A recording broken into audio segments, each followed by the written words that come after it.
Bonjour à tous ceux qui sont passionnés par la géopolitique, bienvenue sur cette chaîne qui essaye vraiment de développer les grandes thématiques géopolitiques du moment et même des sujets qui ne sont pas médiatisés dans l'actualité. C'est bien le but de cette chaîne, c'est de développer des sujets qui sont passionnants d'un point de vue géopolitique, mais qui ne sont pas abordés par les grands médias. Et justement aujourd'hui, une question qui n'est pas abordée par les grands médias, mais qui a tout son intérêt géopolitique, c'est la question de la Somalie.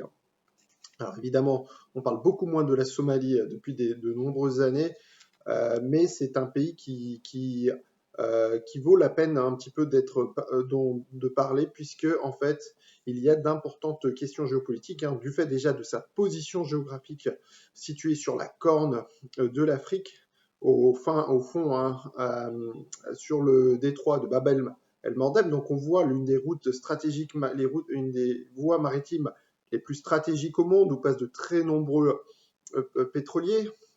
Et donc, à un moment, si vous voulez, toute cette instabilité qui règne en Somalie depuis 1991, depuis en fait la chute du président Siad Barre, qui était un militaire et qui avait pris le pouvoir en 1969 par le truchement d'un coup d'État.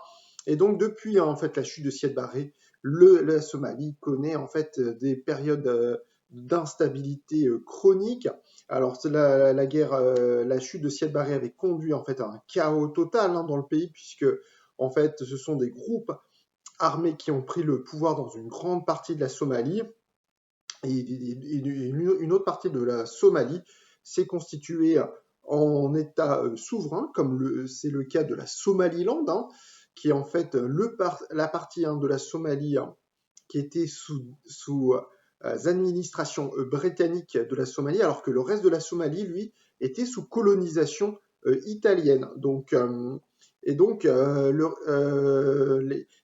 partie de la Somalie qui était sous administration italienne, elle, en gros, était dirigée en fait par les Al-Shabaab. Les Al-Shabaab est un groupe qui est reconnu par quasiment tous les États dans le monde comme une entité terroriste. Et donc, c'était la loi de la charia qui était appliquée de façon absolument scrupuleuse.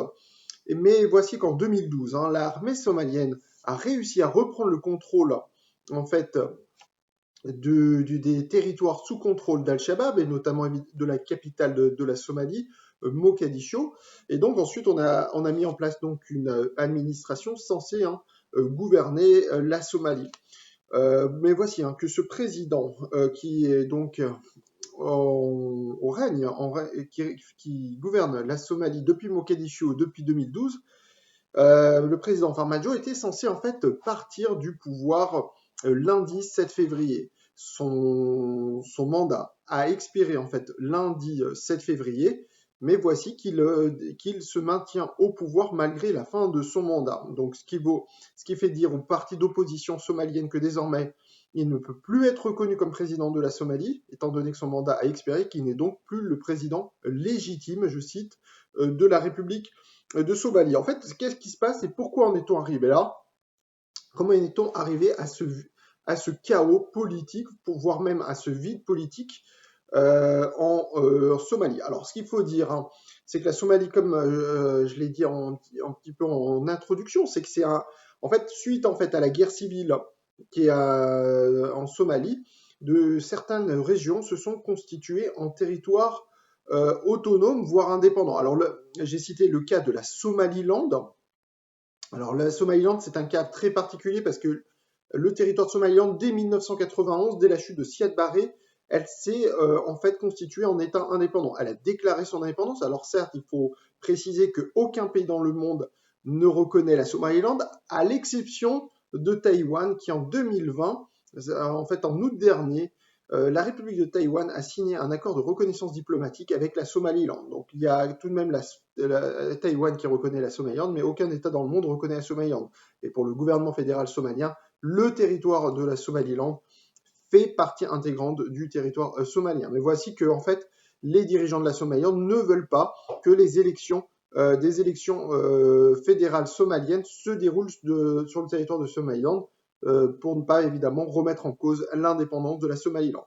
Voilà, mais alors ça, c'est le cas de la Somaliland. Ensuite, vous avez 5 autres plutôt régions fédérales, et certaines d'entre elles sont quasiment indépendantes comme région fédérale. Enfin, c'est des régions avec un caractère fédéral très avancé, on peut parler d'État quasi confédéral en fait en Somalie.